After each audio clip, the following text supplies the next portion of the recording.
ಶಿವಾಯ ನಮೋ ಶಿವಾಯ ನಮೋ ಶಿವಾಯ ನಮೋ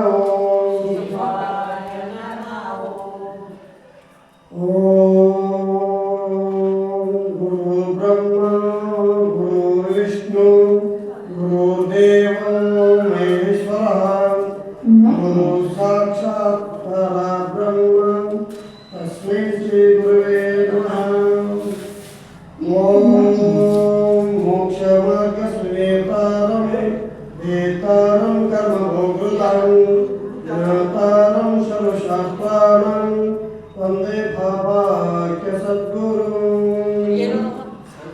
ಓಂ ಪಂಚಾಣಂ ಮುಖಭೂತಾಂ ಪಂಚಾಕ್ಷರಮನುಪಮಾಂ ಪಂಚಸೂತ್ರಕೃತೋ ವಂದೇ ಪಂಚಾಚಾರ್ಯಂ ಜಗದ್ಗುರುಂ ಬಸವಂ ಭಕ್ತಿಗೆ ಮೂಲಂ ಬಸವಂ ಕಾಲಂಗೆ ಕಾಲರೂಪಂ ಶೀಲಂ ಬಸವಂ ಜಂಗಮಮೂಲಂ ಬಸವ ವಿಚಿತ್ರಜನ ಸಂಗಮ ಬಸವ ಜಯ ಮಂಗಲಂ ಜಯ ನಮಃ ಪಾರ್ವತೀಶ್ವರ ಮಹಾದೇವ ಕ್ಷೇತ್ರಾಧಿಪತಿ ಶ್ರೀ ಬಸವೇಶ್ವರ ಅವರ ಭಕ್ತಿ ಭಂಡಾರಿ ಜಗಜ್ಯೋತಿ ಬಸವೇಶ್ವರ ಪಾದಗಳಲ್ಲಿ ಅನಂತ ಅನಂತ ಶಿರಸಾಷ್ಟಾಂಗ ನಮಸ್ಕಾರವನ್ನು ಸಮರ್ಪಿಸುತ್ತಾ ಕ್ಷೇತ್ರದ ಶಕ್ತಿ ದೇವತೆ ದುರ್ಗಾ ಪರಮೇಶ್ವರಿಯ ಪಾದಗಳಲ್ಲಿಯೂ ಅನಂತ ಅನಂತ ಶಿರಸಾಷ್ಟಾಂಗ ನಮಸ್ಕಾರವನ್ನು ಸಮರ್ಪಿಸುತ್ತಾ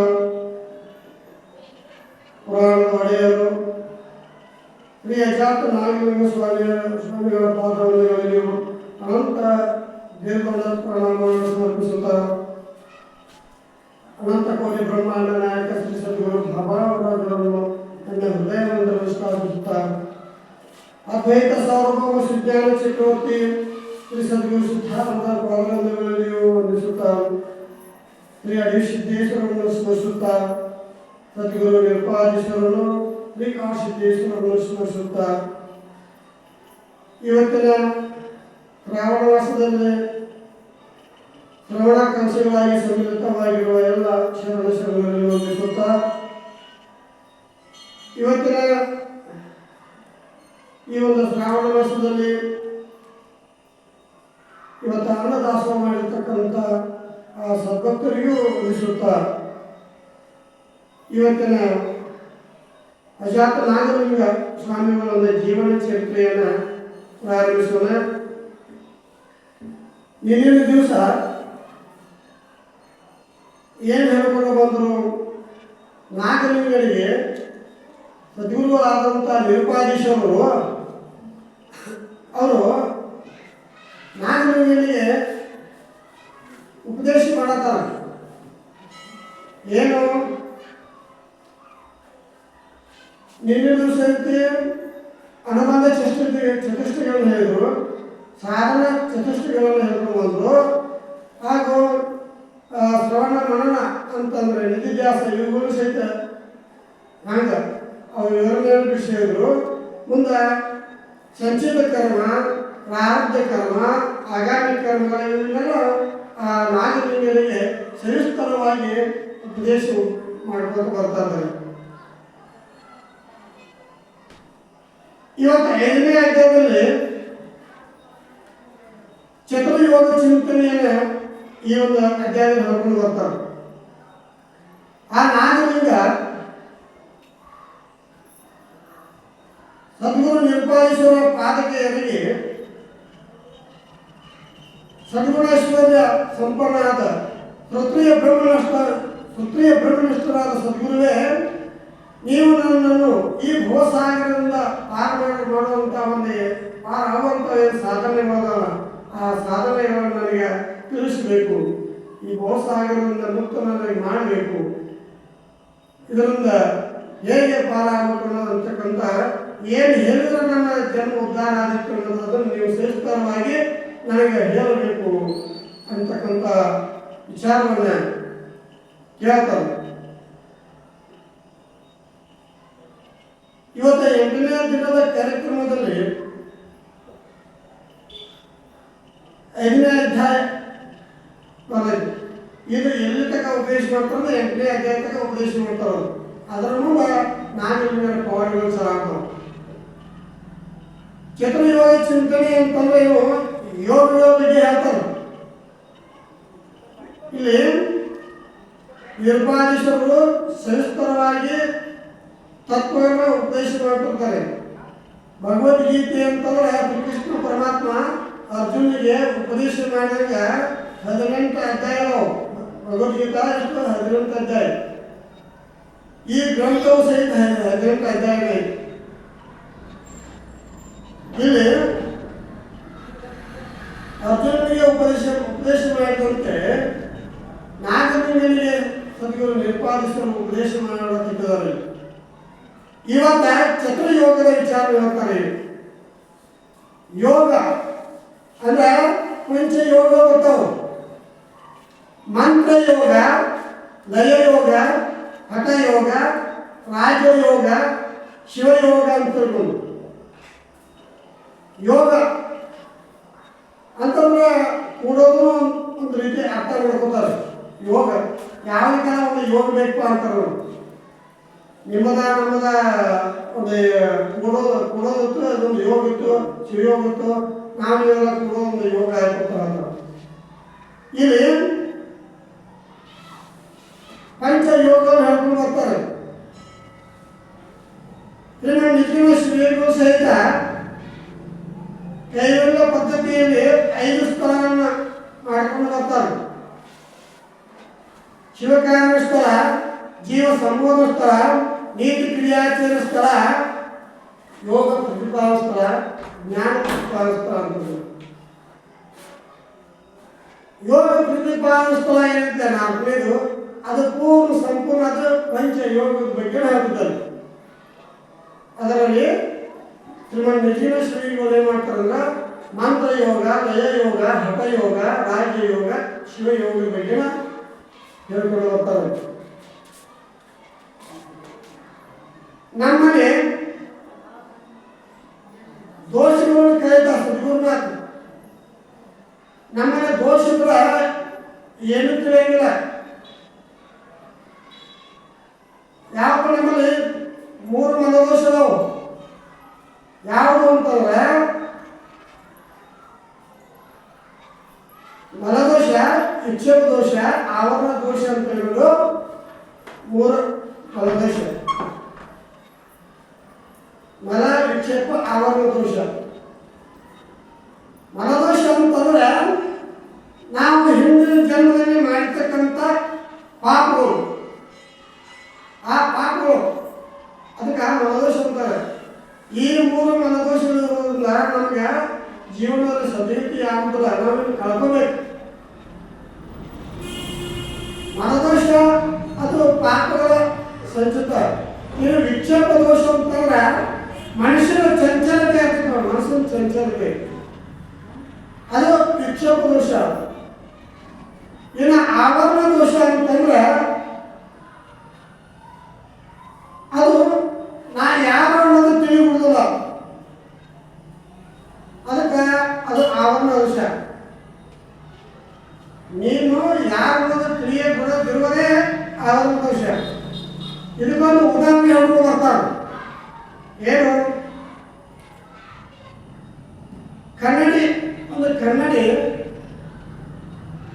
ಮ್ಯಾಲ ಒಂದು ಧೂಳು ಬಿದ್ದಿತ್ತು. ಕನ್ನಡಿ ಮ್ಯಾಲ ಧೂಳು ಬಿದ್ದಿತ್ತು ಅಂತಂದ್ರೆ ಅದು ಮನದೋಷ. ಇಲ್ಲಿ ನಮ್ಮಲ್ಲಿ ಹೃದಯ ಪಕ್ವೆಲ್ಲ ವ್ಯಸನಗಳಿಂದ ತುಂಬಿಕೊಂಡಿತ್ತು ಮನುಷ್ಯ ಅಂತಂದ್ರೆ ಆ ಥರ ಮನದೋಷ ಹೆಚ್ಚೈತಿ ಅಂತ ತಿಳ್ಕೋಬೇಕು. ಕನ್ನಡಿ ಮ್ಯಾಲ ಧೂಳು ತಪ್ಪ ಅಂತಂದ್ರೆ ಅದು ಮನದೋಷ ಇದ್ದಾಗ. ಇನ್ನು ಆ ಕನ್ನಡಿ ಅಳಿಗಾಡ್ತಾ ಅಂತಂದ್ರೆ ಮುಖನ ಕಾಣೋದಿಲ್ಲ. ಕನ್ನಡಿ ಮ್ಯಾಲ ಧೂಳು ಬಿದ್ದಿತ್ತು ಅಂದ್ರೆ ನಮ್ಮ ಮುಖ ಕಾಣೋದಿಲ್ಲ. ಕನ್ನಡಿ ಧೂಳೆಲ್ಲ ಸ್ವಚ್ಛ ಐತಿಪ್ಪ ಅಂತಂದ್ರೆ ಮತ್ತು ಅಳಿಗಾಡಕತ್ತಿತ್ತಂದ್ರೆ ನಮ್ಮ ಮುಖ ಸರಿಯಾಗಿ ಕಾಣೋದಿಲ್ಲ. ಕನ್ನಡಿ ಅಳಿಗಾಡಕತ್ತಿತ್ತಂದ್ರೆ ಅದು ವಿಕ್ಷೇಪ ದೋಷ ಹೇಳ್ತಾರೆ. ಕನ್ನಡಿ ಸ್ವಚ್ಛ ಇದೆ ಮುಂದೆ ಮತ್ತು ಅದು ಸ್ಥಿರವಾಗಿಯೂ ಐತಿ. ಅದ್ರ ಮ್ಯಾಲ ಒಂದು ಅರಿವಿ ಮುಚ್ಚಿತ್ತಪ್ಪ ಅಂತಂದ್ರೆ ಅದು ಆವರಣ ದೋಷಗಳು. ಅದಕ್ಕೆ ಇದು ಮ್ಯಾಲ ಅರಿವು ಮುಚ್ಚಿತ್ತಲ್ಲ ಅದು ಆವರಣ ದೋಷ. ಹಾಗೆ ಈ ನಾವು ನಮ್ಮ ಸ್ವರೂಪನ ತಿಳಿದುಕೊಳ್ಳಲಿಕ್ಕೆ ಅನೇಕ ಅಡಚಣೆಗಳು ಯಾಕೆ ಬರ್ತಾವೆ? ಈ 3 ದೋಷಗಳು, ಮಲದೋಷ, ವಿಕ್ಷೇಪ ದೋಷ, ಆವರಣ ದೋಷಗಳು ನಾವು ಕಳ್ಕೊಬೇಕು. ಈಗ ನಾವು ಮುಂದಿನವ್ರನ್ನ ನಾವು ನೋಡ್ಬೇಕಾದ್ರೆ ನಮ್ಮ ಮುಂದೆ ಯಾವ ಗಿಡ ಗಾಡಿ ಹಚ್ಚಿಗೆ ನೋಡಕ್ಕೆ ಸಾಧ್ಯ ಇಲ್ಲ, ಮರಿ ಆಗಿರ್ತದೆ. ಆ ಮರಿ ನಾವು ತೆಗಿತಪ್ಪ ಅಂತಂದ್ರೆ ಅದು ಮುಂದಿನವ್ರು ಕಾಣ್ತಿರ್ತಾರೆ. ಹಂಗೆ ಕನ್ನಡಿ ಸ್ವಚ್ಛ ಇಟ್ಟುಕೊಂಡು ಸ್ಥಿರವಾಗಿದ್ದುಕೊಂಡು ಆವರಣ ರಹಿತವಾಗಿದ್ದುಕೊಂಡು ಇದ್ರೆ ನಮ್ಮ ಮುಖ ಹೇಗೆ ಸ್ವಚ್ಛ ಕಾಣಿತೋ ಹಾಗೆ ನಾವು ಪ್ರೇಮದ ದೋಷಗಳಿಂದ ಮುಕ್ತರಾಗಬೇಕು. ಇಲ್ಲಿ ಮಲದೋಷ ಹೋಗ್ಬೇಕಾದ್ರೆ ನಾವು ಮಾಡಿದ ಪಾಪಗಳು, ಅರಿಯದೆ ಮಾಡಿರ್ತಕ್ಕಂಥ ಪಾಪಗಳು, ತಿಳಿದು ಮಾಡಿರ್ತಕ್ಕಂಥ ಪಾಪಗಳು, ಹಿಂದಿನ ಜನ್ಮದಲ್ಲಿ ಮಾಡಿರ್ತಕ್ಕಂಥ ಪಾಪಗಳು, ಮಲದೋಷ ಹೋಗ್ಬೇಕಾದ್ರೆ ಶ್ರೀಮಂತ ಜೀವನ ಶ್ರೀಗಳು ಬರ್ತಾರೆ. ಶಿವಕಾರ್ಯಸ್ಥಳ, ಜೀವ ಸಂಭವಸ್ಥಳ, ನೀತಿ ಕ್ರಿಯಾಚರಿಸ್ಥಳ, ಮೂರು ಹೇಳ್ಕೊಂಡು ಬರ್ತಾರೆ. ಈ 3 ಸ್ಥಳಗಳು ಮಲದೋಷಕ್ಕೆ. ಯೋಗ ಪ್ರತಿಪಾದ ಸ್ಥಳ ಏನಿದೆ ಅದು ವಿಕ್ಷೇಪ ದೋಷ ಕರೆಯಾಕ. ಇನ್ನು ಆವರಣ ದೋಷ ಕಲಿಬೇಕಾದ್ರೆ ಅದಕ್ಕೆ ಜ್ಞಾನ ಪ್ರತಿಪಾದ ಸ್ಥಳ ಅಂತ ಹೇಳ್ಕೊಂಡು ಬರ್ತಾರೆ. ಈ ರೀತಿ ಅಂತ ಯೋಗ ಪ್ರತಿಪಾದ ಸ್ಥಳ ಪೂರ್ಣ ಒಂದು ಪಂಚ ಯೋಗಗಳನ್ನು ಹೇಳ್ಕೊಂಡು ಬರ್ತಾರೆ. ಮಂತ್ರ ಯೋಗ, ಲಯ ಯೋಗ, ಹಠ ಯೋಗ, ರಾಜಯೋಗ, ಶಿವಯೋಗ ಅಂತ ಹೇಳ್ಕೊಂಡು. ಮಂತ್ರ ಯೋಗ ಅಂತಂದ್ರೆ ಮರಣಾತ್ ತ್ರಾಯತೆ ಇತಿ ಮಂತ್ರ. ಮಂತ್ರ ಅಂತಂದ್ರೆ ಏನು? ಇಲ್ಲಿ ನಾವು ಯಾವುದು ಅನ್ನೋದ್ರಿಂದ ನಮ್ಮ ಪಾಪ ಪರಿಹಾರ ಆಗ್ತೈತಿ. ನಮ್ಮ ಮೃತ್ಯುವಿನಿಂದ ಪಾರು ಮಾಡ್ತಕ್ಕಂಥದ್ದು ಯಾವುದೊಂದು ವಾಕ್ಯ ಇರ್ತೈತೆ ಅದಕ್ಕೆ ಮಂತ್ರ ಅಂತಾರೆ. ಓಂ ನಮಃ ಶಿವಾಯ, ಓಂ ನಮಃ ಶಿವಾಯ ಅನ್ನುವಂಥ ಇದು ಮಂತ್ರ. ಇದನ್ನು ಅನ್ನೋದ್ರಿಂದ ನಮ್ಮಲ್ಲಿರ್ತಕ್ಕಂಥ ಪಾಪ ಪರಿಹಾರ ಆಗ್ತಾವೆ. ಅದಕ್ಕೆ ಇದಕ್ಕೆ ಮಂತ್ರ ಯೋಗ. ಈ ಮಂತ್ರ ಸಾಕಷ್ಟು ಗುರುಗಳು ಏನೇ ಹೇಳಿದ್ರು ಅದು ಮಂತ್ರ ಅಂತ ಜಪ ಮಾಡ್ಬೇಕು ನಾವು. ಮಂತ್ರ ಯೋಗ ಅಂತಂದ್ರೆ ಆ ಒಂದು ಮಂತ್ರದಲ್ಲಿ ಸಾಕಷ್ಟು ಮಂತ್ರಗಳದಾವ. ಓಂ ಅಂತಕ್ಕಂಥ ಇದು ಏಕಾಕ್ಷರ ಮಂತ್ರ. ನೀವು ಓಂ ನಮಃ ಶಿವಾಯ ಅನ್ನಕ್ಕಾಗಬೇಕು. ಓಂ ಒಂದು 5 ನಿಮಿಷ ಮನೆಯಲ್ಲಿ ಜಪ ಮಾಡ್ಬೋದು. ನಮಃ ಶಿವಾಯ ಅನ್ನಕ್ಕಾಗಲ್ಲ ಅಂತಂದ್ರೆ ಓಂ ಅನ್ನುವಂಥ ಅಕ್ಷರವನ್ನ ನೀವು ಜಪ ಮಾಡಬಹುದು. ಇದು ಏಕಾಕ್ಷರ ಮಂತ್ರ. ಸೋಹಂ ಅಂತಕ್ಕಂಥದ್ದು ದ್ವಿಅಕ್ಷರ ಮಂತ್ರ. ಇದು ಶಿವ ಮಂತ್ರ ಹೇಳಿ 2 ಅಕ್ಷರ ಮಂತ್ರ. ಸೋಹಂ ಅಂತಂದ್ರೆ ಇದು ನಮ್ಮ ಹೃದಯದಿಂದ ಸಹಜ ಬರ್ತಿದ್ದ ಸೋಹಂ. ನೀವು ಅನ್ನೋದು ಕಲ್ತಿಲ್ಲ, ಉಸಿರಾಟ ಒಳಗ ಹೊರಗೆ ಉಸಿರಾಟ ಹೋಗಿದ್ದ ಸೋಹಂ ಸೋಹಂ ಅಂದ್ರೆ ಉಸಿರಾಟ. ನಮ್ಮ ಉಸಿರಾಟ ಒಂದು ದಿವಸಕ್ಕೆ 21,600 ಸಲ ಉಸಿರಾಟ ನಾವು ಬಿಡೋದು ತಗೊಳ್ಳೋದು ಮಾಡ್ತೀವಿ. ಅದು ಸಹಜ ಅಜಪ ಮಂತ್ರ ಅಂತ ಹೇಳ್ತಾರೆ. ಸೋಹಂ ಸಹಜ ಮಂತ್ರ ಮೇಲೆ ಉಚ್ಚಾರ ಆಗ್ತಿರ್ತಾರೆ. ಇದು ಅಜಪ ಮಂತ್ರ. ಇದು 2 ಅಕ್ಷರ ಮಂತ್ರ. ನಮಃ ಶಿವಾಯ ಅಂತಕ್ಕಂಥದ್ದು ಪಂಚಾಕ್ಷರ ಮಂತ್ರ. ನಮಃ ಶಿವಾಯ ಅಂತಕೊಂಡು ಜಪ ಮಾಡಬಹುದು. ಇಲ್ಲ 6 ಅಕ್ಷರದ್ದು ಷಡಕ್ಷರ ಮಂತ್ರ ಓಂ ನಮಃ ಶಿವಾಯ ಅಂತಕ್ಕಂಥ ಷಡಕ್ಷರ ಮಂತ್ರವನ್ನ ನೀವು ಜಪ ಮಾಡಬಹುದು. ಇನ್ನು ಸಪ್ತಾಕ್ಷರ ಮಂತ್ರ ಅಂತ ತಿಳ್ಕೊಂಡು ಶಿವ ರಹಸ್ಯ ಅಂತಕ್ಕಂಥ ಗ್ರಂಥದಲ್ಲಿ ಬರ್ತೈತಿ. ಅದಕ್ಕೆ ಚಿಂತಾಮಣಿ ಸ್ತೋತ್ರವನ್ನು ಅಂತಾರೆ. ಹ್ರೀ ಶ್ರೀ ನಮಃ ಶಿವಾಯ, ಹ್ರೀ ಶ್ರೀ ನಮಃ ಶಿವಾಯ ಅಂತ ಹೇಳೋದು ಇದು ಸಪ್ತಾಕ್ಷರ ಮಂತ್ರ. ಓಂ ನಮೋ ನಾರಾಯಣಾಯ, ಓಂ ನಮೋ ನಾರಾಯಣಾಯ ಅಂತಕ್ಕಂಥ ಅಷ್ಟಾಕ್ಷರ ಮಂತ್ರ. 8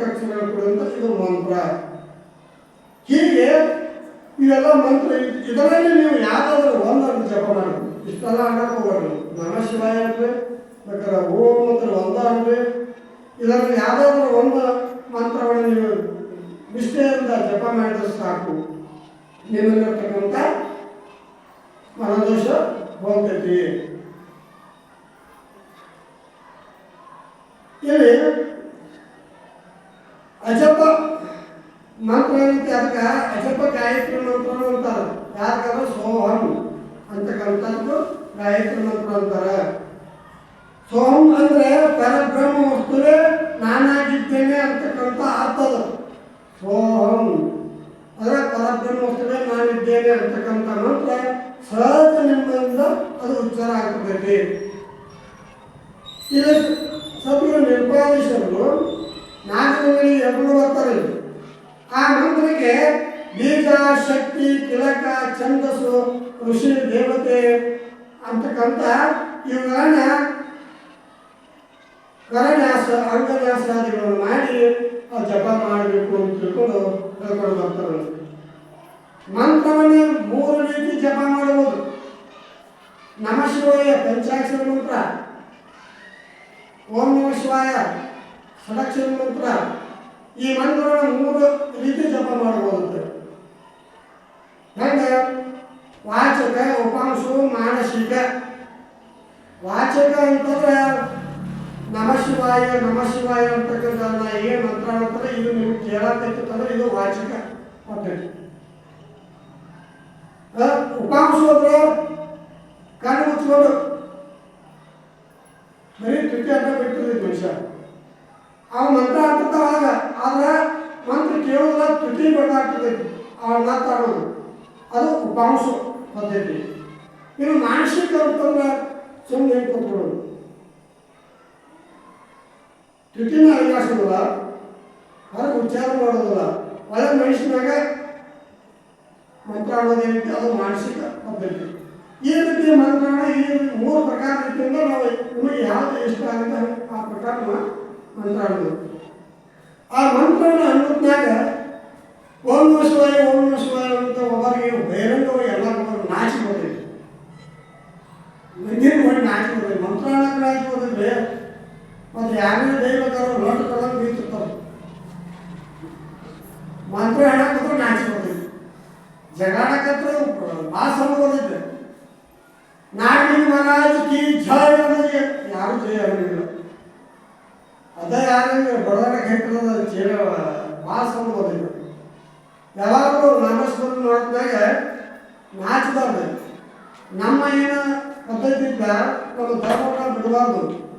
ವಿಭೂತಿ ಹಚ್ಕೋಬೇಕು, ಹೊರಗಳಲ್ಲಿ ರುದ್ರಾಕ್ಷಿ ಧರಿಸಬೇಕು, ಉದ್ವಿಗಳನ್ನು ಧರಿಸಬೇಕು, ಮಂತ್ರವನ್ನು ಜಪ ಮಾಡಬೇಕು. ಮನೆಯಲ್ಲಿ ಆಯ್ತು, ದೇವಸ್ಥಾನದಲ್ಲಿ ಆಯ್ತು, ಇಲ್ಲಿ ಬಂದಿನ ಮಾಡಿದ್ರೆ ಓಂ ನಮಃ ಶಿವಾಯ ಎಲ್ಲ ಕಲಿಸ್ತಿರ್ತಾರೆ. ಯಾರು 4 ಅಂತಾರೋ ಅಂತಾರೆ ಗಪ್ಪಿರ್ತಾರೆ. ಯಾಕೆ? ಅದು ನಾಚಿಕೆ. ದೇವರ ನಾಮಸ್ಮರಣೆ ಮಾಡಕ್ಕೆ ನಾಚಬಾರ್ದು. ಜಗಾಡಕತ್ತು 1000 ಮಂದಿ ತಗೊಂಡ್ರು ಬಾಯಿ ಮಾಡ್ತಿರ್ತಾರೆ, ಅದಕ್ಕೆ ನಾಚಿಕೊಂಡು ನಿಮಗೆ. ಅದಕ್ಕೆ ಇಲ್ಲಿ ಮಂತ್ರವನ್ನ 3 ಪ್ರಕಾರದಲ್ಲಿ ಜಪ ಮಾಡಬಹುದು ಅಂತಕ್ಕಂಥ ಸಂಸ್ಕಾರವನ್ನ ನಾಗರಿಕರಿಗೆ ನಿರ್ಪಾಲಿಸಲು ಹೇಳ್ಕೊಂಡು ಹೊರಟಿದ್ದರು. ಇನ್ನು 2ನೇದು ಲಯ ಯೋಗ. ಈ ಯೋಗವನ್ನು ಕಲಿತಂದ್ರೆ ನಿಮಗೆ ರೋಗ ಬರ್ತೈತಿ. ಇದರಲ್ಲಿ ರೋಗ ಏನಂತ ಯೋಗಿನಿ ಮಾಡಲಿಲ್ಲ ಅಂತಂದ್ರೆ ಯೋಗಾಸನ ಇದ್ದ ಆ ಯೋಗಾಸನ ಕಲಿಬೇಕು. ಹೆಣ್ಮಕ್ಳಿಗೆ ಒಂದು ಕಡೆ ಯೋಗಾಸನ ಇರ್ತಾವೆ, ಗಂಡು ಮಕ್ಕಳಿಗೆ ಒಂದು ಕಡೆ ಯೋಗಾಸನ ಇರ್ತಾವೆ. ಆ ಯೋಗಾಸನ ಮಾಡ್ಲಂದ್ರೆ ಯೋಗ ಮಾಡ್ಲಿಲ್ಲ ನಿಮಗೆ ರೋಗ ಇದ್ದೇ ಇರೋದು. ಅದಕ್ಕೆ ಇಲ್ಲಿ 2ನೇ ಹೇಳ್ತಾರೆ ಲಯ ಯೋಗ. ನಾದದ ಅನುಸಂಧಾನದಲ್ಲಿ ಆಗಲಿ, ಬಿಂದುವಿನ ಅನುಸಂಧಾನದಲ್ಲಿ ಆಗಲಿ ಮನಸ್ಸನ್ನು ಲಯ ಮಾಡುವುದೇ ಏನುಂಟು ಅದು ಲಯ ಯೋಗ. ಇಲ್ಲಿ ಪರಮಾತ್ಮನ ಜಪ ಮಾಡುತ್ತಾ ಏನೈತಿ, ಒಂದು ಯಾವ್ದಾರ ಗ್ರಂಥನ ಅಭ್ಯಾಸ ಮಾಡುತ್ತಾ ಏನೈತಿ, ಮನಸ್ಸನ್ನ ಅಲ್ಲೇ ಲಯಗೊಳಿಸ್ಬೇಕು ನಾವು. ಇಲ್ಲಿ ನೀವು ಕೂತಿದ್ದೀರಂತಂದ್ರೆ ನಿಮ್ಮ ಮನಸ್ಸು ಇಲ್ಲೇ ಇರಬೇಕು. ಇದು ಲಯ ಯೋಗ. ಮನಸ್ಸ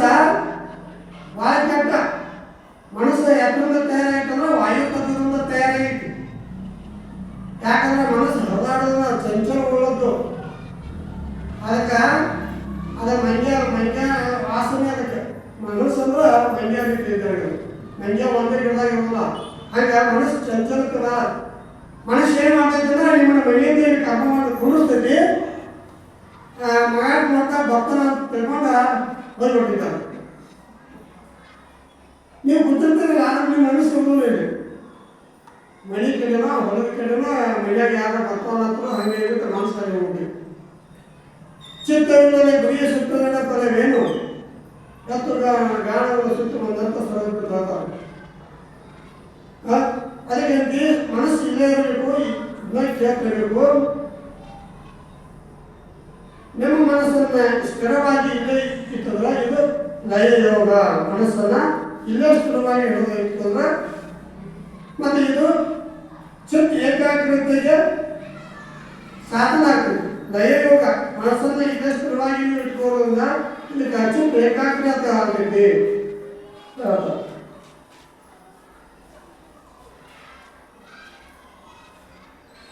ಲಯಯೋಗಕ್ಕೆ ಓಂಕಾರ ಉಪಾಸನೆಯ ಮೂಲವಾದದ್ದು. ನಿಮ್ಮ ಮನಸ್ಸು ಲಯಾತ್ಮಕ ಪರಮಾತ್ಮನಲ್ಲಿ ಓಂಕಾರ ಅಂತಕ್ಕಂಥದ್ದು ಅಂತಾರೆ. ಯಾವಾಗಲೂ ಸಹಜ ಕಾರ್ಯದ ಕೂತ್ರ ಪದ್ಧತಿ ನಿಮ್ಮ ಮನಸ್ಸು ಶಾಂತ ಆಗ್ತೈತಿ, ಮನಸ್ಸು ಏಕಾಗ್ರತೆ ಆಗ್ತೈತಿ. ಈಗ ರೇಚಕ, ಪೂರಕ, ಕುಂಭಕ ಅಂತಕ್ಕಂಥದ್ದು ಪ್ರಾಣಾಯಾಮವನ್ನು ಮಾಡಬೇಕು ಹೇಳ್ತಾರೆ.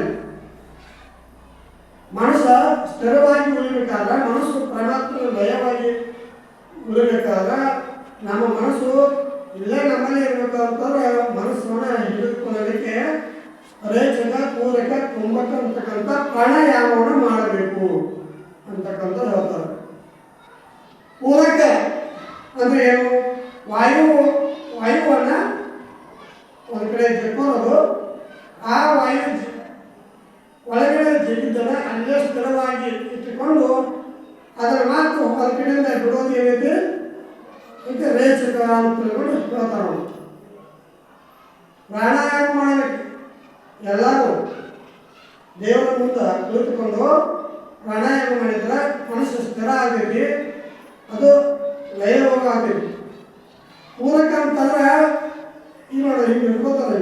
ಹಿಂಗೆ ಇಟ್ಕೊಂಡು ಏನಂತಾರೆ, ಈ ಕಡೆಯಿಂದ ಒಂದು ಕಡೆಯಿಂದ ವಾಯು ಚಕ್ರೋದು ಪೂರಕ. ಪೂರಕ ಅಂದರೆ ಇದು ಪೂರಕ ಅಂದರೆ ವಾಯು ಒಂದು ಕಡೆ ಚಕ್ಕೊಂಡು ಇಲ್ಲಿ ಆ ವಾಯುವನ್ನೇ ಹಿಡಿದಿಟ್ಕೊಳ್ಳೋದು, ಅದಕ್ಕೆ ಕುಂಭಕ ಅಂತಾರೆ. ಇಲ್ಲಿ ಈ ಕಡೆ ವಾಯು ತೆಗೆದು ಈ ಕಡೆಯಿಂದ ಬಿಟ್ಟರೆ ಏನಾಗ್ತೈತಿ ರೇಚಕ ಅಂತಕ್ಕಂಥದ್ದು. ಪೂರಕ, ಕುಂಭಕ, ರೇಚಕ ಅಂತಕ್ಕಂಥದ್ದು ಇದು ಪ್ರಾಣಾಯಾಮ. ಇದನ್ನ ನಾವು ಎಲ್ಲರೂ ಮಾಡಬೇಕಾಗಿ ಇದನ್ನ ಎಷ್ಟು ಸಲ ಮಾಡಬೇಕ್ರಿ ಅಂತ ಕೇಳ್ಬೋದು. ನೀವು ಸ್ವಾಮಿಗಳವರು ಕೂತಾಗ ಅವ್ರು ಪ್ರಾಣಾಯಾಮ ಮಾಡ್ತಿರ್ತಾರೆ ನೋಡಿ. ಹಿಂಗೆ ಈಗ ಇರ್ತಿರ್ತಾರಲ್ಲ, ಈಗ ಇರ್ತಾರೋ ಈ ಕಡೆ ಜಗ್ಗೋದು, ಇಲ್ಲ ವಾಯು ಬಿಡಿಸೋದು, ಈ ಕಡೆ ಈ ಮಾತು ಬಿಡೋದು, ಈ ಕಡೆ ಬಿಡೋದು, ಇದು ಪ್ರಾಣಾಯಾಮ. ಇದನ್ನ 36 ಸಲ ಮಾಡಬೇಕು. ಇದು ನಿಮಗೆ 36 ಸಲ ಮಾಡಿದ್ರೆ ನಿಮ್ಗೆ ಫಲ ಸಿಗುತ್ತೆ. ಅದನ್ನ ಕಡಿಮೆ ಮಾಡಿದ್ರೆ ಅದು ಮಧ್ಯಮ, ಪೂರ 10-11 ಮಾಡಿದ್ರೆ ಅದು ಕನಿಷ್ಠ ಆಗೈತಿ. 36 ಸಲ ಮಾಡೋದ್ರಿಂದ ಉತ್ತಮ. ಇನ್ನು ಮೂರನೇದು ಪಂಚಯೋಗದಾಗ ಮೂರನೇದು ಹಠ ಯೋಗ. ಮಂತ್ರ ಯೋಗ ಆಯ್ತು, ಲಯ ಯೋಗ ಆಯ್ತು, ಹಠ ಯೋಗ. ಹಠ ಯೋಗ ಅವಾಗ ಸ್ವಾಮೀಜಿಗಳಲ್ಲಿ ಭಾಳ ಇರ್ತಿದ್ದು. ಮತ್ತು ಎಲ್ಲರಲ್ಲಿಯೂ ಹಠ ಅನ್ನೋದು ಏನೈತಿ ಇರ್ತೈತೆ. ಏನೋ ಒಂದು ಕೆಲಸ ಅಂದ್ರೆ ಅದು ಬಿಡೋದಿಲ್ಲ, ಏನಾದರೂ ಬೇಕಂದ್ರೆ ಅದು ಬಿಡೋಲ್ಲ. ಮಕ್ಕಳು ಹಠ ಹಿಡ್ತಾ ಅಂತಾರಲ್ಲ, ಅದೊಂದು ಭಾಳ ಹಠ ಯೋಗ ಏನೈತಿ ಎಲ್ಲರಲ್ಲೂ ಕಾಣ್ತಿರ್ತೀವಿ ನಾವು. ಆದರೆ ಹಠ ಯೋಗ ನಮಗೆ ಬೇಕಾದ ವಸ್ತುಗಳನ್ನು ಪಡೆಯೋದು ಮಾಡೋದು ಅದು ಹಠ ಯೋಗ ಆಗುವುದಿಲ್ಲ. ಪರಮಾತ್ಮನನ್ನು ಪಡಿಬೇಕು, ಪರಮಾತ್ಮ ನಾಮಸ್ಮರಣ ಮಾಡಬೇಕು, ಪರಮಾತ್ಮ ಪೂಜೆ ಮಾಡಬೇಕು ಅಂತಕ್ಕಂಥ ಹಠ ಇರಬೇಕ್ರಿ. ಅವನು ಬಡದಟ್ಟಿರ್ತಾನೋ, ಒಂದು ಕಡೆಯಿಂದ ಕಸ್ಕೊಂಡಟ್ಟಿರ್ತಾನೋ, ಅದನ್ನ ಪಡೆದಟ್ಟಿರ್ತಾನೋ, ಇದು ಹಠ ಅಲ್ಲ, ಇದು ಹಠ ಯೋಗ ಅಲ್ಲ. ಅದಕ್ಕೆ ಇವು ಹಠ ಯೋಗ ಆಗುದಿಲ್ಲ. ಸಿದ್ಧಾರೂಢ ಇದ್ದ ಕಾಲಕ್ಕೆ ಒಬ್ಬ ಸಂಚಾರದಾಗ ಒಬ್ಬ ಹಠ ಯೋಗಿ ಸ್ವಾಮಿ ಗಜಮ್ ನಿಂತಿದ್ದ ಊರಾಗ. ಗಜಮ್ ಯಾಕೆ ನಿಂತಿದ್ದ ಅಂದ್ರೆ ಗಜಮ್ ಒಬ್ಬ ಸ್ವಾತು ಗಜಮ್ ನಿಂತಿದ್ದಂದ್ರೆ ಆ ಊರಿಗೆ ಏನು ಧೋಕಾ ಆಗುತ್ತೆ ಅಂತ ತಗೊಂಡು ಆ ಗ್ರಾಮಸ್ಥ ಹಿರಿಯ ವರ್ಷ ಯಾಕೆ ಸ್ವಲ್ಪ ಪೂಜಾರಿ ನೀವು ಯಾಕೆ ಭಜನೆ ನಿಂತೀರಿ ಅಂತ ಏನಿಲ್ಲ ನಿಮ್ಮ ಗ್ರಾಮ ದೇವತೆಗೆ ಸಾಯದ ಕುಂಭಾಭಿಷೇಕ ಮಾಡಿಸ್ಬೇಕು ಅಂತ ತಿಳ್ಕೊಂಡು ನೀವು ಯಾವಾಗಲೂ ಕುಂಭಾಭಿಷೇಕ ಮಾಡಿಸ್ತು ಅಂತಿಲ್ಲ ಅಲ್ಲಿ ತನಕ ನಾನು ಭಜನೆ ನಿಲ್ಲಿಸೋದಿಲ್ಲ ಅಂತ ತಿಳ್ಕೊಂಡು ಮತ್ತು ಸಹಸ್ರಾರು ಜಗದವರಿಗೆ ನೀವು ದಾಸೋಹ ಮಾಡಬೇಕು ಅಂತ ತಿಳ್ಕೊಂಡು ಹಿಂಗೆ ಅಂತ ನಾವು ಸಹಸ್ರಾರು ಜಗದವರಿಗೆ ನೀವು ದಾಸೋಹ ಮಾಡಬೇಕು ಅಂದಾಗ ಅಲ್ಲಿ ತನಕ ನೀವು ಮಾಡ್ಕೊಂಡು ತನಕ ಎಸಾಗಿರೋದಂತಾರೆ ಸಿದ್ಧಾರೂಢರು ಬಂದು ಏನು ಮಾಡ್ತಾರಂದ್ರೆ ಆ ಗ್ರಾಮಸ್ಥರಿಗೆ ಧೈರ್ಯ ಹೇಳ್ತಾರೆ ಏನೆಲ್ಲ ಸಹಸ್ರ ಜಗದವರಿಗೆ ದಾಸೋಹ ಮಾಡ್ಕೊಂಡು ಹೇಳು ಗಜ ಬೆಳೆಸು ಅಂತ ಹೇಳ್ತಾರೆ ಆಗ ಆ ಹಠ ಯೋಗಿ ಏನೈತೆ ಗಜ ನಿಲ್ತಾನಂತ ಆ ಗಜ ನಿಲ್ಸೋದು ಬಿಟ್ಕೊಡ್ತಾನೆ ಇಲ್ಲಿ ಯಾರ ತನಕವ್ರಿಗೆ ನೀ ಏನು ಅನಿಸ್ತೀವಿ ಅಂತ ತಿಳ್ಕೊಂಡು ಸಿದ್ಧಾರೂಢರು ಏನು ಕೇಳ್ತಾರೆ ಪರಮಾತ್ಮ ನಿಂತ ಕರ್ತದನು ಅವ ನಿಂತ ಕರ್ತದನು ಅವ ಏನು ನೇಮಿಸ್ತಾರೆ ಜಗನ್ ಅಂತಂದ್ರೆ ಅವ ಪರಬ್ರಹ್ಮ ಸ್ವರೂಪ ಆತನಿಗೆ ಉಳಿಸಕ್ಕೆ ಬರುವುದಿಲ್ಲ ಮತ್ತು ನೀನು ಚದುರಿನಿಂದ ಕುಡಿದೀಪ ಅಂತಂದ್ರೆ ನೀನು ಸಾಧವಾಗಿ ಯೋಗ್ಯನಲ್ಲ ನಿನಗೆ ಯಾಕೆ ಉಳಿಸೋದು ಅಂತ ತಿಳ್ಕೊಂಡು ಹೀಗೆಲ್ಲ ಕೇಳಿದಾಗ ಆ ಸ್ವಾಮಿಗಳು ಹೊಟ್ಟೆ ಯೋಗಿ ಆದಂತ ದಿಗ್ಲ ಬಡೋದೈತಿ ಹಾಗೆ ಹಠ ಯೋಗವನ್ನು ಸಾಧನೆ ಮಾಡ್ತಕ್ಕಂಥವ್ರು ಭಾಳ ಇದ್ದಾರೆ ಆದ್ರೆ ಇಲ್ಲಿ ಹಠದಿಂದ ಪ್ರಾಣಾಯಾಮ ಸಾಧನೆಗಳಿಂದ ಮನಸ್ಸನ್ನು ನಿಗ್ರಹಿಸುವುದೇ ಏನುಂಟು ಅದು ಹಠ ಯೋಗ ಮನಸ್ಸನ್ನು ನಿಗ್ರಹಿಸಿಕೊಳ್ಳೋದೇ ಒಂದು ಹಠ ಯೋಗ ಚಿತ್ತ ಏಕಾಗ್ರತೆ ಹೋಗ್ತದೆ ಇದರಿಂದ ಏನು ಚಿತ್ತ ಏಕಾಗ್ರತೆ ಆಗ್ತಿದೆ ನಮ್ಮಲ್ಲಿರ್ತಕ್ಕಂಥ ಪಂಚ ಕ್ಲೇಶಗಳನ್ನ ಅವುಗಳನ್ನ ಕಳೆದುಕೊಳ್ಳಕ್ಕ ಇದು ಒಂದು ಹಠಯೋಗ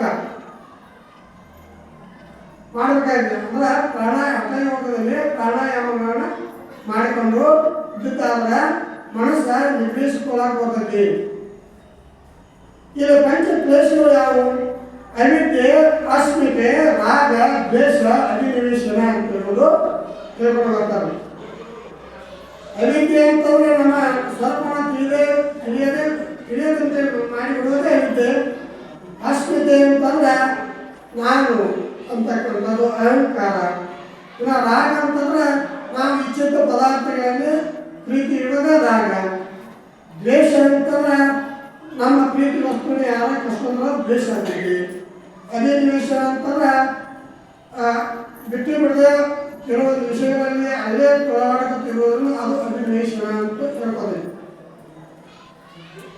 ಇಲ್ಲಿ ಹಠಾತ್ ಅಂತಂದ್ರೆ ಹ ಅಂದರೆ ಸೂರ್ಯ ಸ್ವರ ಠ ಅಂದರೆ ಚಂದ್ರ ಸ್ವರ ಅಂತ ತಿಳ್ಕೊಂಡು ನಿರುಪಾದೀಶ್ವರರು ಆ ನಾಲ್ಕು ಲಿಂಗಗಳಿಗೆ ಉಪದೇಶ ಮಾಡಿಕೊಂಡ ಬರ್ತಾ ಇದ್ದಾರೆ ಇಲ್ಲಿ ಸೂರ್ಯ ಸ್ವರ ಚಂದ್ರ ಸ್ವರ ಇವೆರಡು ವಾದ ಮಾಡುವುದೇ ಹಠ ಯೋಗ ಅಂತ ಹೇಳ್ಕೊಂಡು ಇಲ್ಲಿ ಹೇಳ್ಕೊಂಡು ಬರ್ತಾರೆ ಪ್ರಾಣಾಯಾಮದಿಂದ ಮನಸ್ಸನ್ನು ನಿಲ್ಲಿಸಬೇಕು ಇದೇ ಹೇಳಿಲ್ಲ ರೈಚಿಕ ಪೂರಕ ಕುಂಭಕ ಅಂತ ಹೇಳೋದು ಇವುಗಳಿಂದ ನಾವು ಮನಸ್ಸನ್ನ ನಿಲ್ಲಿಸಿಕೊಳ್ಳಬೇಕು ಮುಂದೆ ನಿರ್ಪಾದಿಸಬೇಕು ಹೇಳ್ತಾರೆ ಮತ್ತೆ ಅಷ್ಟಾಂಗ ಯೋಗ ಬಗ್ಗೆ ಹೇಳ್ತಾರೆ ಅಷ್ಟಾಂಗ ಯೋಗ ಈ ಹಠ ಯೋಗ ಆಯಿತು ಮುಂದೆ ರಾಜಯೋಗದ ಬಗ್ಗೆನೇ ಹೇಳ್ಕೊಂಡು ಬರ್ತಾರೋ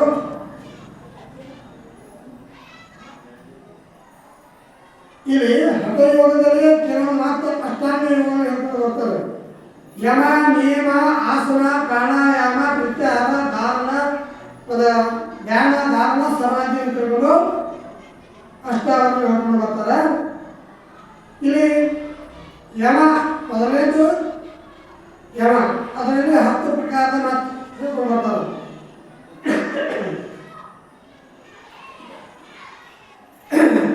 ಯಮದಲ್ಲಿ 10 ಪ್ರಕಾರ ಅಹಿಂಸೆ ಸತ್ಯ ಅಸ್ತಯ ಬ್ರಹ್ಮಚರ್ಯ ಕ್ಷಮೆ ಪ್ರತಿ ದೇವ್ ಆರ್ಜವ ಮಿತಹಾರ ಶೌಚ ಅಂತ ಹೇಳ್ಕೊಂಡು ಯಮ ನಿಯಮದಲ್ಲಿ ಮಾತು 10 ಪ್ರಕಾರ ಹೇಳ್ತಾರೆ ನಾವು ಯಮದಲ್ಲಿ.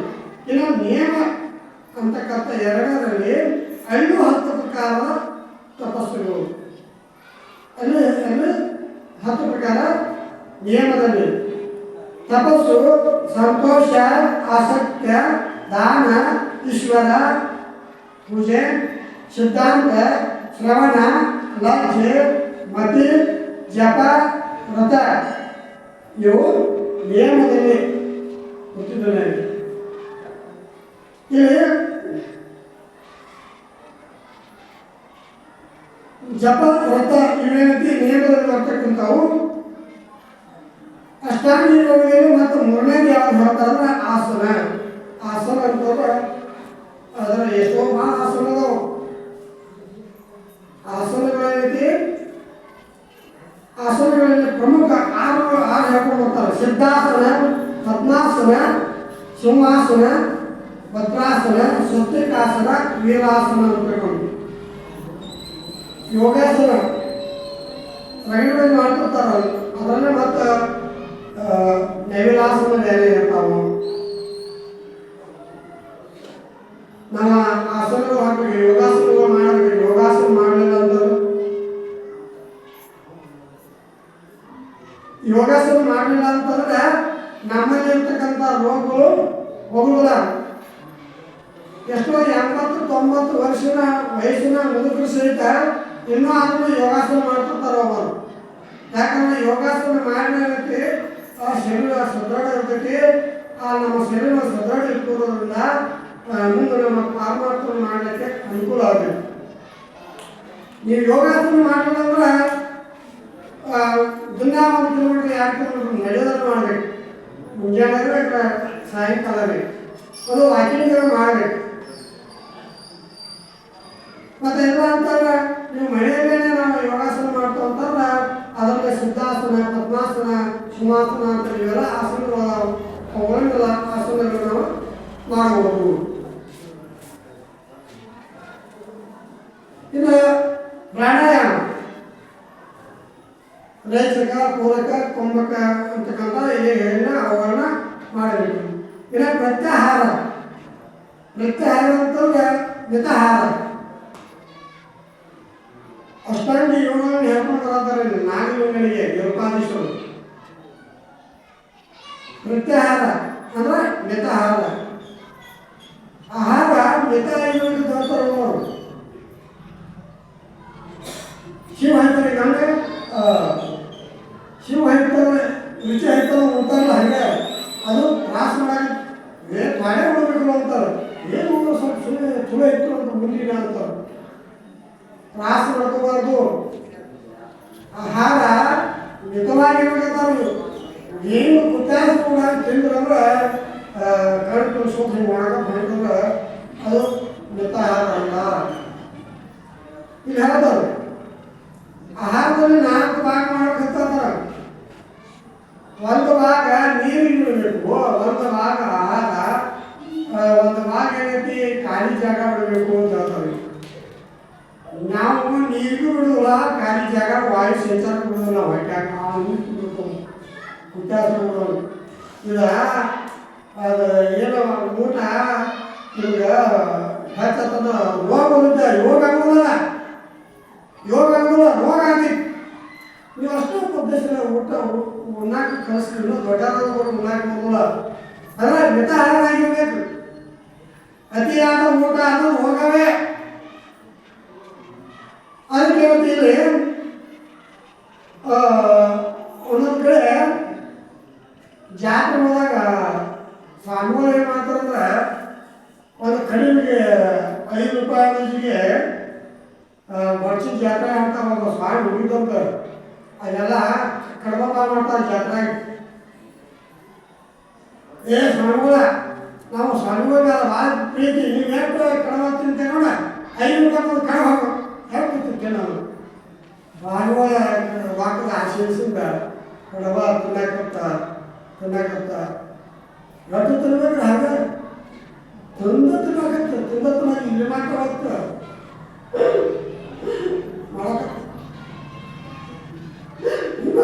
ಇನ್ನೊಂದು ಮಾತದ ಹಿಂಗೆ ತಿನ್ನಾಕ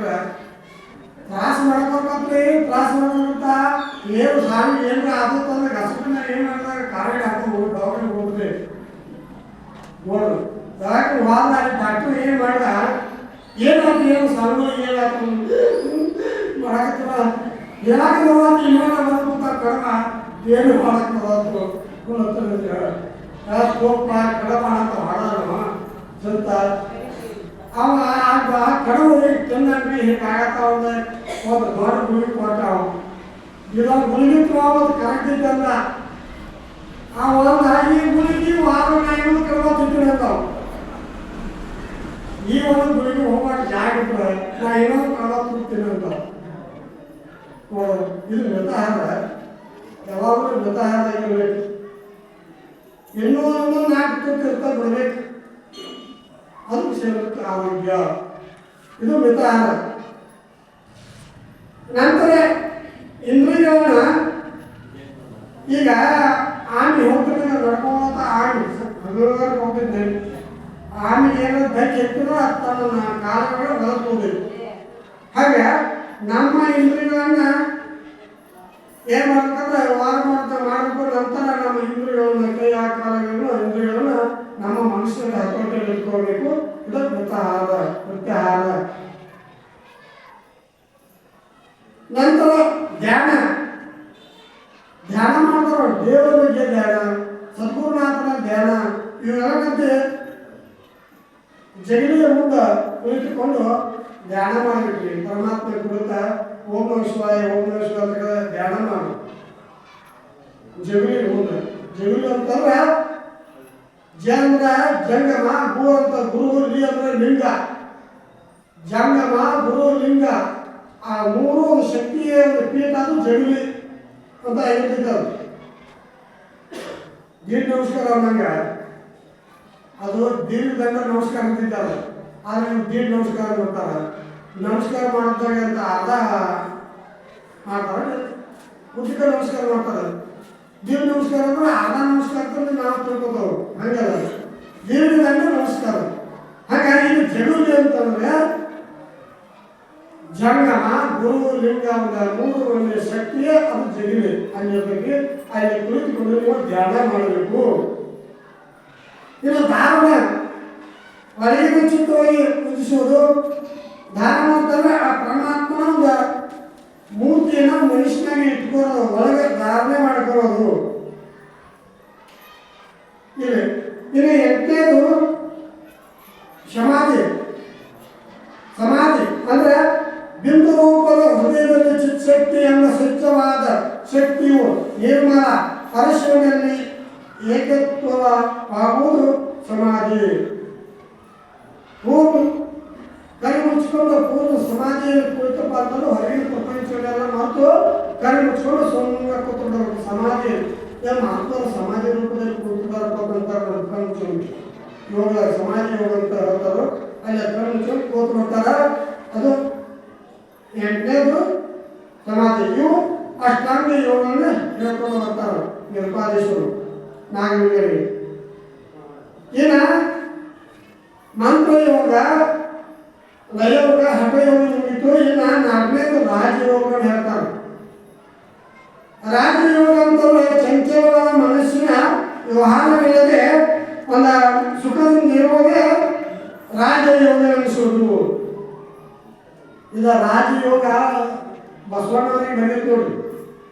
ಹುಟ್ಟಿದ್ನಾಗ ಒಬ್ಬರ ಮಕ್ಕಳಿಗೆ ರಾಜಯೋಗ ಇತ್ತಪ್ಪ ಅಂತಂದ್ರೆ ಅವ ರಾಜ್ಯನ ಆಗ್ತಾನಂತ, ಮಂತ್ರಿ ಆಗ್ತಾನ.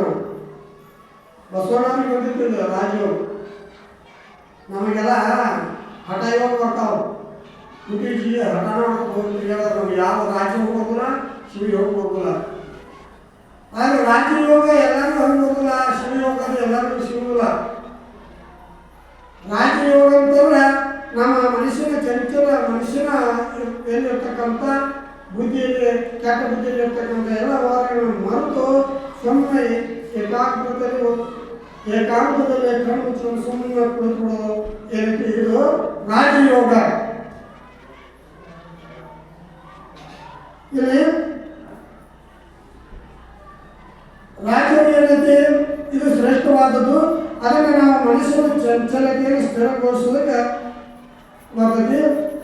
ಇನ್ನು ಐದನೇದು ಶಿವಯೋಗ. ನಿರಪಾದೀಶರು ಈ ಒಂದು 5ನೇ ಅಧ್ಯಾಯದಲ್ಲಿ 4 ಯೋಗ ಹೇಳಿದ್ದಾರೆ, ಆದ್ರೆ ಶಿವಯೋಗವನ್ನು ಹೇಳಿಲ್ಲ. ಶಿವಯೋಗ ಅಂತಂದ್ರೆ ಶಿವನಲ್ಲಿಯೇ ಮನಸ್ಸನ್ನು ಲಯ ಮಾಡುವುದೇ ಶಿವಯೋಗ. ಶಿವಯೋಗಿಗಳು ಬಂದಿರುವಂತಹ ಉದಾಹರಣೆ. ಶಿವಯೋಗಿಗಳು ಶಂಕರಾಚಾರ್ಯರು ಮಹಾತ್ಮರಿಗೆ ಶಿವಯೋಗಿಗಳು ಅಂತಾರೆ. ಯಾಕಂದ್ರೆ ಅವರ ಮನಸ್ಸನ್ನು ಪೂರ್ಣ ಪರಮಾತ್ಮನಲ್ಲಿ ಲಯಗೊಳಿಸುತ್ತಾರೆ. ನಮ್ಮ ನಿಮ್ಮ ಮನಸ್ಸನ್ನು ಸಹಿತ ಪೂರ್ಣ ಪರಮಾತ್ಮನಲ್ಲಿ ನೆಲೆಗೊಳಿಸಬೇಕು. ಇದು ಶಿವಯೋಗ. ನಾವು ಶಿವಯೋಗನ ಕಲಿಬಹುದು. ಮಹಾತ್ಮರಷ್ಟ ಪರಮಾತ್ಮನ ಧ್ಯಾನ ಪೂಜೆ ಜಪಾತದಲ್ಲಿ ಇರುವಂತಹ ಶಿವಯೋಗ ಅಂತಾರ. ಆ ಶಿವಯೋಗ ನಾವು ಕಲಿಬಹುದು. ಮನುಷ್ಯನಾಗಿ ಹುಟ್ಟಿದ ಬಳಿಕ ನಾವು ಇದನ್ನೆಲ್ಲ ಕಲಿಬೇಕು. ಜಪ ಮಾಡೋದು ಕಲಿಬೇಕು, ಪೂಜೆ ಮಾಡೋದು ಕಲಿಬೇಕು, ದಾನ ಧರ್ಮಾದಿ ಮಾಡೋದು ಕಲಿಬೇಕು. ಯಾವಾಗ ಕಲಿಬೇಕು ಅಂತ ಮುದುಕ ಆಗಬೇಕಲ್ಲ.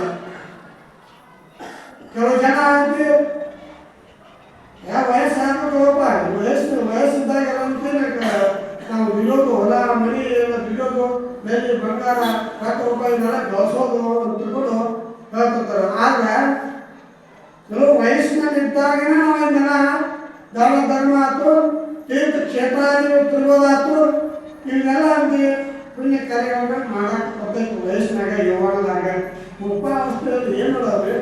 ಮುಪ್ಪಾವಸ್ಥೆಯಲ್ಲಿ ಏನು ಮಾಡಕ್ಕೆ ಬರ್ತದೆ ನಿಮ್ಗೆ? ನೆಲಕ್ಕೆಲ್ಲಕ್ಕೆ ತೆರೆಗೆಲ್ಲಕ್ಕೆ ಸೆರೆಗೂಡು ಹೋಗದ ಮುನ್ನ, ಹಲ್ಲು ಹೋಗಿ ಬೆನ್ನುವಾಗಿ ಎಣ್ಣೆಯಲ್ಲಿ ಹಂಗಾಂಗದ ಮುನ್ನ, ಕಾಲ ಮೇಲೆ ಕೈಯನ್ನೂರಿ ಓದ ಹಿಡಿಯದ ಮುನ್ನ, ಮುಪ್ಪಿನದೊಪ್ಪು ಒಲೆಯದ ಮುನ್ನ, ವೃತ್ತಿ ಮುಟ್ಟದ ಮುನ್ನ ಪೂಜಿಸಿ ನಮ್ಮ ಪೂರ್ಣ ಸಂಗಮ ದೇವನ ಅಂತ ಹೇಳ್ತಾರೆ. ಪೂಜೆ ಯಾವಾಗ ಮಾಡೋದು ಅಂದ್ರೆ ಹಲ್ಲು ಹೋಗೋದ್ರೊಳಗೆ ಬೆನ್ನ ಬಾಗಿದ್ದ ಆ ಬೆನ್ನು ಬಾಗೋದ್ರೊಳಗಿನ ಕೈಯ ಕಾಲ ಸೊಂಟ ಆಗೋದ್ರೊಳಗಿನ ಮುಂದೆ ಏನಂತ ಕಣ್ಣು ಕಾಣೋದ್ರೊಳಗಿನ ಇನ್ನಾದ್ರೂ ಜಾಸ್ತಿ ಆಗೋದ್ರೊಳಗೆ ನೀನು ಪೂಜಿಸಿ ನಮ್ಮ ಪೂರ್ಣ ಸಂಗಮ ದೇವನ ಅಂತ ಹೇಳ್ಕೊಂಡು ಹೇಳ್ಕೊಂಡು ಬರ್ತಾರೆ. ಕೆಲವು ಜನ ಏನಂತೆ ಅದನ್ನೇನಂತೆ ಯಾವಾಗ ದೇವರು ಪರಮಾತ್ಮ ಅಂತಿ ಅದರ ಒಂದು ಕೈಯ ಕಾಲ ಹಾಕಿ ಒಂದು ಕ್ರಮಾದ್ರೆ ಏನು ತಗೊಂಡ್ರೆ ಗೊತ್ತಾಗುತ್ತದೆ. ಅದು ಆಗ ಶಿವಶಿವಾನವರು ಅಂತಕ್ಕಂಥದ್ದು ಹೇಳ್ಕೊಂಡು ಬರ್ತಾರೆ. ಈ ಒಂದು ಅಧ್ಯಾಯದಲ್ಲಿ 5ನೇ ಅಧ್ಯಾಯದಲ್ಲಿ ನಿರಪಾದೀಶ್ವರರು ನಾಗಲಿಂಗನಿಗೆ ಪಂಚಯೋಗದ ಬಗ್ಗೆ ಹೇಳ್ಕೊಂಡು ಬಂದರು. ಈಗ ನಾಳಿನ ದಿವಸ ಏನೈತಿ ಇನ್ನೊಂದು ವಿಷಯವನ್ನ ಸವಿಸ್ತರವಾಗಿ ವೇದಾಂತದ ವಿವಿಧ ಮುಖಗಳನ್ನ ಹೇಳ್ಕೊಂಡು ಬರ್ತಾರೆ. ನಾಳಿನ ದಿವಸ ಇನ್ನೊಂದು ವಿಚಾರ ಇನ್ನು ಏನು ಹೇಳ್ತಾರಲ್ಲ ಸೃಷ್ಟಿ ವಿಚಾರ ಹೇಳ್ತಾರೆ. ಈ ಜಗತ್ತು ಹೆಂಗೆ ಹುಟ್ಟಿತು ಅನ್ನೋದು ಹೇಳ್ತಾರೆ ನಾಳಿನ ದಿವಸ. ಅದನ್ನ ನಾಳಿನ ದಿವಸ ನಾನೆಲ್ಲ ಚಿಂತನೆ ಮಾಡೋಣ. ಹಾಗಾದ್ರೆ ಸೃಷ್ಟಿ ಹೆಂಗೆ ಹುಟ್ಟಿತು ಅನ್ನೋದು ಅದು ನಾಳೆ ಕೇಳೋಣ. ಇವತ್ತೇ ಬೇಡ, ನಾಳೆ ದಿವಸ 6ನೇ ಅಧ್ಯಾಯ ಪ್ರಾರಂಭಿಸೋಣ. ಇವತ್ತಿಗೆ ಈ ವಿಷಯಗಳು ಸಮಾಪ್ತ ಮಾಡೋಣ. ಜಯ ಮಂಗಲಂ ಜಯ ಪಾರ್ವತೀಶ್ವರ ಮಹಾದೇವ ನಾಗಲಿಂಗ ಸ್ವಾಮಿ ಮಹಾರಾಜ್ ಕಿ ಜಯ.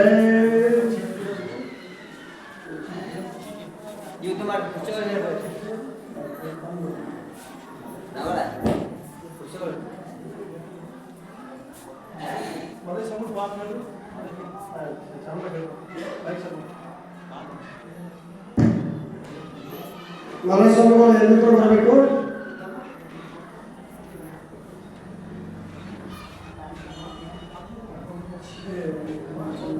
ಅದು